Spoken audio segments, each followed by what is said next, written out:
और ये क्वेश्चन पूछा है इकोनॉमिक लोड डिस्पैच से।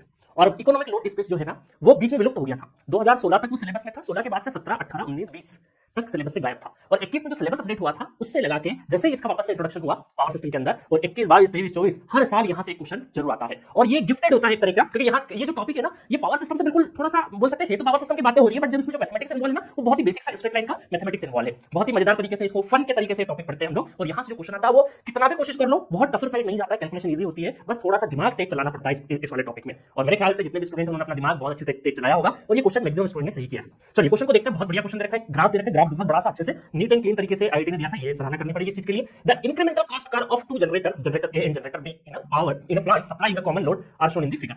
दो जनरेटर दे रखे हैं, उसका एक तरफ जो वाई एक्सिस है वो क्या है इंक्रीमेंटल कॉस्ट रुपीस पर मेगावाट आर, और ये आपका जनरेशन हो रहा है मेगावाट में, ठीक है। तो ये जनरेशन एक्सिस है, मेगावाट एक्सिस है, और ये हमारी इंक्रीमेंटल कॉस्ट की एक्सिस है। और यहाँ पे जनरेटर ए का पॉइंट दे रखा है, जनरेटर बी का पॉइंट दे रखा है। तो ये इंक्रीमेंटल कॉस्ट है और दोनों का क्या दे रखा है, if the incremental cost of supplying the common load is rupees 7400 per megawatt are then the common load in megawatt is. मतलब आपसे क्या पूछा है कि अगर दोनों का इंक्रीमेंटल कॉस्ट बराबर हो जाए, इंक्रीमेंटल कॉस्ट जनरेटर ए का और इंक्रीमेंटल कॉस्ट जनरेटर बी का बराबर हो जाए, वो कितना हो जाए 7400 हो जाए, तो आप बताओ कि P1 प्लस P2 कितना हो जाएगा। मतलब P1 और P2 नहीं बोलेंगे यहाँ पे क्योंकि ए और बी के फॉर्म में दे रखा है, तो हमें 1 और 2 की ज्यादा आदत होती है, ए और B, P A plus P B कितना होगा, है ना। और इसको थोड़ा सा और अच्छे से लिखे अगर हम लोग तो हम यहाँ लिख सकते हैं ये पीजी ए और पीजी बी जनरेटिंग है ना, जनरेशन वाला जनरेटर का पावर है, तो PG A plus PG two generator A और जनरेटर बी का जो जनरेटिंग पावर है वो आपसे पूछा है।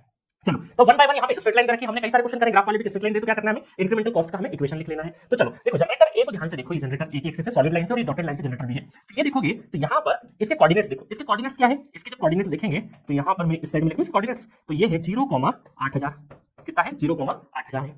और इसके कोऑर्डिनेट्स कहां पे, अब देखो बाकी जगह पे कोऑर्डिनेट्स लिखना बड़ा टफ है, बट उन्होंने क्या किया एक कॉमन पॉइंट दे दिया जहां पे आप एक्जेक्टली कोऑर्डिनेट लिख सकते हो।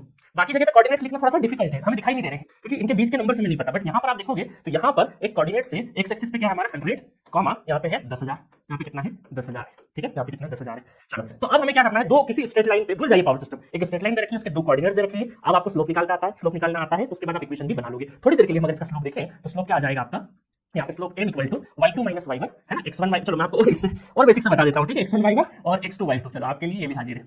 तो y2 minus y1 divided by x2 minus x1, ठीक है। तो y2 कितना है 10,000, y1 कितना है 8,000, तो 10,000 माइनस 8,000 डिवाइडेड बाय x2 कितना है 100 और माइनस x1 कितना है 0। तो यहाँ पर m कितना आ जाएगा, m आ जाएगा 10,000 में 60,000 जाएगी तो 2,000 और फिर 2 शून्य से 2 शून्य कैंसिल हो गया तो 20 आ जाएगा। अब मैं कोई भी एक कोऑर्डिनेट ले लेता हूँ, उससे इक्वेशन लिखता हूँ, तो यहाँ पर इक्वेशन आ जाएगा y माइनस y1 है ना, और m equal to x minus x1।